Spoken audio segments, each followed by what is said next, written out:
Ghanaian US president flew to Burkina Faso to discuss with the presidents, begging them to come back into their group. Is this a good idea or not? You better find out about that. South Africa said they will not be bullied by the United States of America.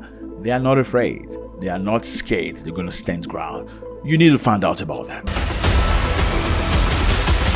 Russia opening the door to many African nations. These African nations are going to go to Russia visa-free. Is this good news or not? You need to find out about that. What's up, everybody? I hope you're doing good. It's a beautiful day. Thank you very much for stopping by. You are appreciated. It's always a great pleasure to talk to you fellas. You have no idea. I mean, it feels good, you know, sharing this information. This is our platform. Thank you very much. If you like the news about Africa, you're at the right place.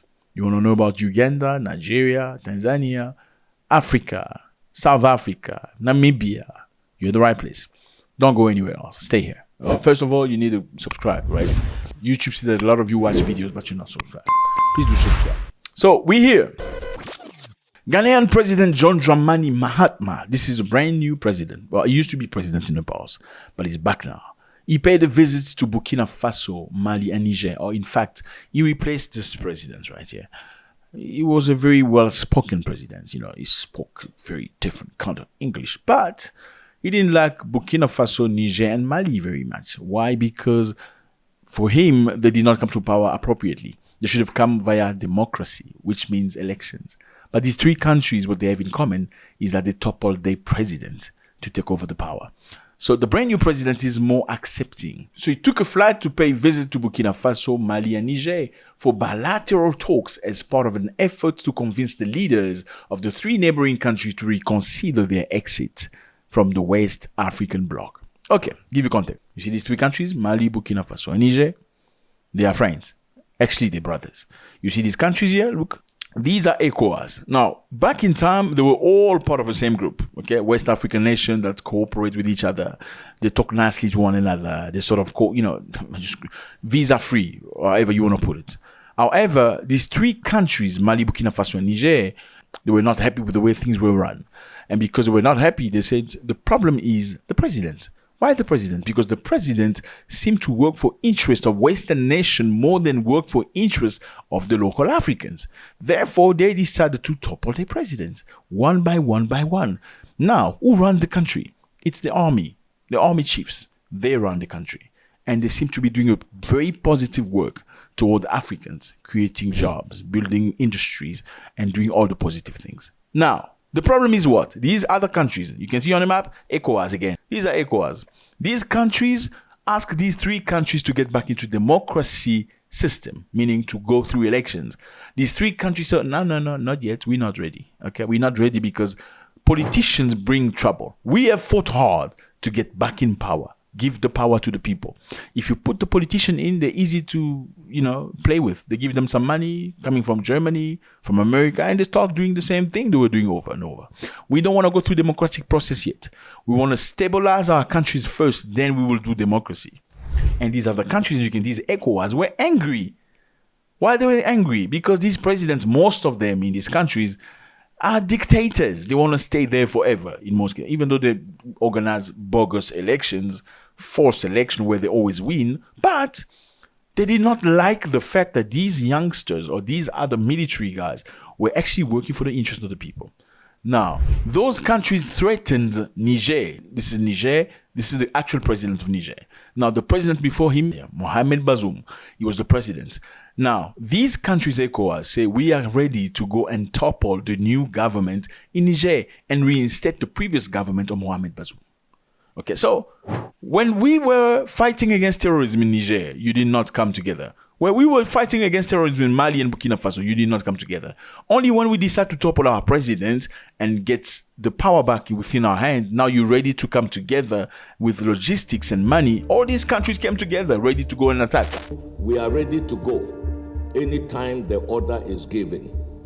The D-Day is also decided. The ability of an ECOWAS mission going into Niger to continue to pursue the peaceful path, to restoration of constitutional order. So I don't think we must focus on the military aspect. We are ready to resolve it peacefully, but it takes two to tango. And that's pissed them off. After pissing them off like that, they say, you know what? We are not going to be part of ECOWAS anymore. We are done. And prior to that, what they did to punish these countries is they closed the borders. As you can see on the map, these three countries, Mali, Burkina Faso, and Niger, have no seaport, so they are not close to the sea. Now, the sea is very important. Why is the sea important? For import and export. As you can see, let's say you want to bring stuff coming from China. There are two ways to do it. Either do it by aeroplane or by sea. Okay, by aeroplane is very good. It looks very fast. You can do it very quickly. However, it's going to be limited because you can only carry a certain amount of things, a good, via aeroplane. And it's expensive. Now, via the sea, it's easier because you can put it on a big boat and let it come for 6 months, but it will eventually arrive. And it's more convenient. Now, these three countries do not have any port. Therefore, they cannot export or import, rendering them unable to really finance the country. Now, what ECOWAS did, because look at all these countries, these are all ECOWAS, they refused to give them access to the port like they used to do in the past as a punishment. They expected the people, the civilians, to be angry because there's lack of food, lack of medicals, lack of goods, to go run in the streets and fight against the government and topple them. But that never happened because the people of these countries were behind their leaders. Now, 1 year ago, these three countries say, you know what? We thought brotherhood was about helping each other. Okay, I know African, you like calling each other brother. My brother, my brother, my brother. Why do you call each other brother? Because you hate each other. It's just crazy. I'm sorry, let me tell you the truth. The problem with me is I tell the truth and people hate it when I tell the truth. I don't give a continental. Let me just remind you here. I didn't call anybody here. You saw one of my videos, you liked it. So don't come into this video trying to teach me how I must say things you liked when you first came here. Okay? People that connect with it are fine. If you don't connect with it, it's okay. It's fine. It's all good. Anyway, let's stay back on track. Now, Africans like calling each other brothers. Now, when it comes to time to actually act like a brother, they don't. When you ask them to put money together to help somebody rise, they don't do that. Put $10, put it into the account of Zack on this. Click on that button. Put $10, send me $10. You want? Prove me wrong. No, prove me wrong. I want to see 100 people send $10, $10, and I will give you 100 people send $10. It's easy. That's the problem of Africans and black people. It's just brother from a distance. But when it comes to, okay, let's be practically brothers, you can't do that. You don't like, he's going to be rich. For what? Oh, why must I do that for him? I don't like his face. Oh, I don't like his nose. It's weird. Now, these three countries have shown a real brotherhood. Why? Because when these ECOWAS countries were ready to go attack them, okay, Mali and Burkina Faso say, if you dare attack Niger, you're going to be declaring war against Mali and Burkina Faso. And that is the reason why they never attacked. Now, right after that, they gave them notice, say, we're done. We're not going to be part of ECOWAS anymore. We're out. You can count us out. These ECOWAS countries thought it was a joke, but they stayed on the line. They've been working together. They are building plans together. Now they have a common army. They've rendered communication local. No more roaming, so you can call from Mali to Niger, Niger to Burkina Faso at the local price. No more international price. Easy. So they're coming together. They have a common passport now. They're moving forward. They are doing great for the people. They're building businesses. They're building hospitals, roads. They're moving forward. Now, the president of Ghana has taken a flight to these countries to negotiate with them with the goal of bringing them back to ECOWAS. How do you feel about that? Should they go back to ECOWAS, IS? Should they go back to ECOWAS or not? This is what the president of Ghana said. We discussed issue of mutual interest. We discussed the issue of IES and ECOWAS. I think there is a breakdown of trust among leadership. It will take time to rebuild it, but we have to work on it so that we can restore trust and confidence in each other so that we can work together. Trust, when you break it, fixing it becomes almost impossible. That's for sure. If you got ready to come and unalive my people just because we freed our people, you are not my brother. I'm sorry. You are not my brother. Okay? Brotherhood, it's not about skin color. I'm sorry. Brotherhood, you need to show it through actions. Brotherhood, you push your brother forward. You don't bring them down. You don't criticize them for no reason with the goal of just destroying them. That's not brotherhood. Is he going to be effective in this mission? Number 2, do you think these people should turn back to ECOWAS and embrace brotherhood? Let me know how you feel about that. And now we're going to South Africa.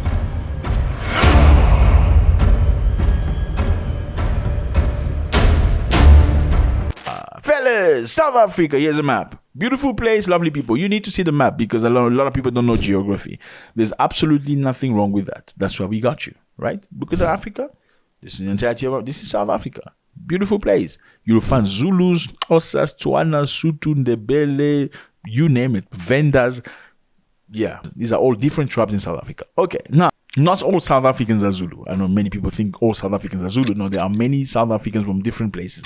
Some speak Setswana, some speak Sesotho, some speak Venda, some speak Ndebele. Not everybody Zulu. Anyway, I know many people associate black South African with the king of Zulu, Shaka Zulu, because of the cinema and the movies, but not all South Africans are Zulu. Anyway, let's get back on track. Okay, now in South Africa, the first Deputy Secretary General, Nomvula Mokonyane, has slammed AfriForum and the DA visit to the United States, labeling it as bullying and disrespecting the country's independence. Okay, AfriForum. What is AfriForum? It's a group of Afrikaners in South Africa who fight for the interests of Afrikaners. Who are Afrikaners? Afrikaners are these people, okay?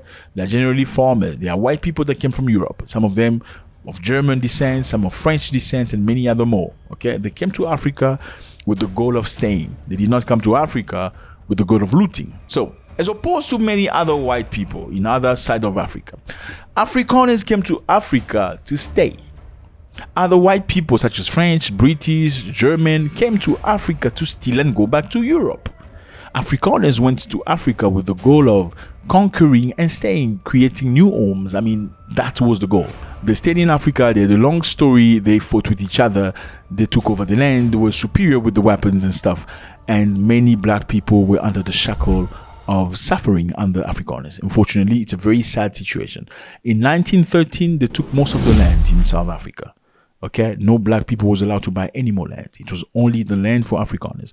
They are farmers. They are hard workers. Do they produce the good? Yes, they produce the good. The food, the potato, the tomato, you name it, they do it. However, black South Africans also want some land. 72% of the land of South Africa, it is reported to belong to minority white people. Now, Afrikaners went to the United States to lobby, going to speak to Donald Trump on their situation. They feel like they're not being treated accordingly. Why? Because they feel like the South African government is trying to take land from them. And the South African government should pay them for the lands that they own. Now, South African black people feel like they shouldn't be having to pay for the land that their forefathers took by force. Why would you pay for land that was stolen? That is the argument. Now, the government also wants some lands where they can do some work for the people, the land that is not used. Let's say you got the land a long time ago, you're not doing anything with it. The government want to be able to claim some of those land and use it for the interest of the people. However, a big issue has emerged. There's a big misunderstanding. Afrikaners feel like they're being persecuted in South Africa and the laws are racialist and against them. So they decided to fly to America and go have a discussion with the brand new government in America of conservatives. You know how conservatives feel about other people.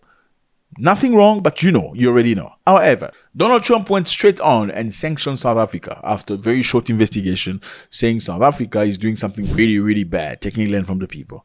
Now, Nomvula from the ANC. What is the ANC? The ANC is the political party of Nelson Mandela. Okay, this is the party that got South Africa out of apartheid through elections. Most black people, most of them were part of the ANC, and that's the reason why they won the election. Now, the ANC has lost some of its power. However, today the ANC still fight for black people. The ANC first deputy, Nomvula Mokonyane, said AfriForum, which is an Afrikaner group, going to America is disrespectful to the country. Like, if you are South African and you have problems in South Africa, why would you take a flight and go find solutions in America? Does that make sense? Mokonyane said that they are not anti-America. We are not anti-America. We are anti-bullying. What we are anti is disrespect of sovereignty. What we are anti is a situation where a minority believe they can create instability in this country by going to meet President Donald Trump administration. We don't even know who they met, by the way, those who went. Even the DA has not told that who they met. They kept saying we met senior people. We have an ambassador who talks with the administration, she said. So the DA is also a political party that's predominantly white. Yes, that's South African. But the DA and the ANC are working together today. You're probably asking yourself why. We can't unfortunately explain today. It's going to be too long. We're going to do that next time. Now, the DA, which is a white party, went to America to have a discussion with Trump. AfriForum, which is a white group of people, also went to America to have a discussion with Trump. Now, the black people of South Africa said this is disrespectful. Why would you go to America? Why are you going there? What is happening? Are you South African or you are not South African? And we are going to Russia.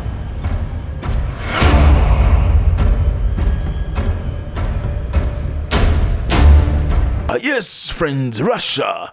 Okay, so Russia is opening the door to many African countries. Okay, Russia sees a boom in African tourism. Okay, they say citizens of numbers of African countries can now fly to Moscow visa free. Yeah, that you can go to Moscow visa free. I know all of you like to go to London, especially people that have been colonized by the British. It's just crazy. Africans colonized, but the British want to go to London. Nigerians want to go to London first. Zimbabweans want to go to London. Ugandans, London. It's crazy. And people that were colonized by the French want to go to Paris. It's crazy. Cote d'Ivoire, Paris. Cameroon, I don't know if they were. Anyway, also they speak French. They want to go to Paris. Senegal, Paris. It's crazy. It's like you just like to see your places. Anyway, Russia is opening the door to many African nations. Russia citizens enjoy free visa to some African countries such as Tunisia, Morocco, Angola. Russia can stay for up to 90 days in Mozambique, Malawi, up to 30 days. Now, Russia is opening doors to Zimbabwe, Cape Verde, Guinea, Burkina Faso, Benin, Morocco, Ethiopia, Egypt, Botswana, Angola, Mali, Mozambique, South Africa, Gabon, Tunisia, Seychelles, Mauritius, Congo, Brazzaville, Kenya, Eswatini, and more. Some of these countries already enjoy this privilege, but they're making it official now and adding more countries. Is Russia somewhere you're going to consider? I've been to Russia before. Very interesting place. Extremely cold. Moscow. It was crazy. I remember going to McDonald's. I was still eating McDonald's at the time. I don't eat McDonald's anymore. I was going to McDonald's. When I got to the door, it was winter. Very, very cold. The floor was completely frozen. Like, for the first time in my life, I saw frozen ground. The ground was frozen. It was ice. Extremely cold. And so two ladies come out of the McDonald's with mini skirts. Brother. Mini skirt. They're like, oh, minha zavu vrashana. What? Mini skirt. I'm freezing. Let me know how you feel about this. It's always a great pleasure. South Africa said they're not going to be bullied. They are tired of this. Nobody's going to bully them. The Ghanaian president went to Burkina Faso hoping to bring them back into their group. Is this something they should consider? Russia opens its doors to many African countries. Let me know how you feel about this. God bless. Please don't leave me for your comment. And also the $10. Please do the $10. Prove me that we are brothers. Okay? You see now. You see. Okay, $10. I know Americans will do that. I know you are. God bless. Africans only unite when they go destroy. When it's uniting to construct, it becomes very difficult. God bless.